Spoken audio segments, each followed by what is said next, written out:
It's time to insulate my garage door. I decided to go with 1.5 inch rigid foam insulation.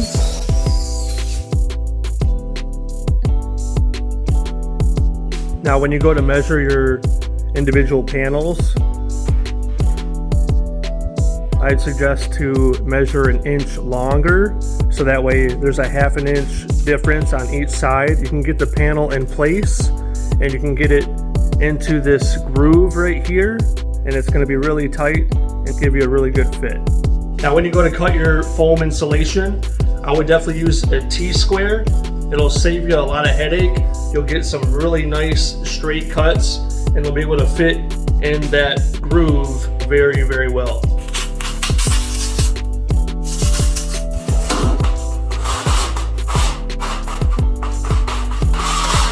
When you get your panels in place and you need to shift it a little bit, I just use some duct tape. A spackle knife works really good as well. I repeated the process.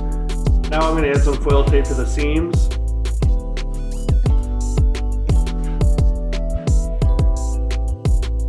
As you see, I took my time. I even went around the hinges as well, which gives it a really good look. And I left an 1 inch gap between the two panels with tape, and that worked out perfectly. Now when it comes to cost for this insulation, let me break it down for you.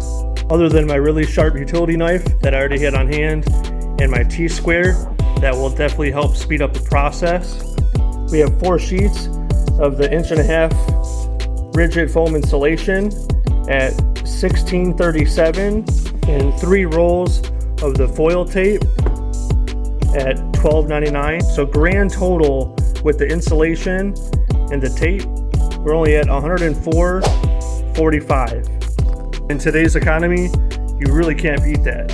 So if I was to get an insulation kit for my 2-car garage right here, I would have to pay $178 for just a single side of my garage. So that means I've got to spend $178 twice just to get what I have up here right now. Now, whether you live in a colder climate or a warmer climate, this garage door insulation is definitely going to help you out. So for me in Michigan, in the winter months, it keeps my garage a lot hotter, and in the summer months, it actually keeps it a lot cooler. Insulating your garage like this, I've noticed about a 15-degree difference in temperature. Overall, very easy to do and well worth it, in my opinion. If you're interested in insulating your garage like this, I will have product links in the description for items used in the video. In addition, if you guys have any questions, please don't hesitate to ask. I'll make sure to try to help you out as best I can. Thanks, guys.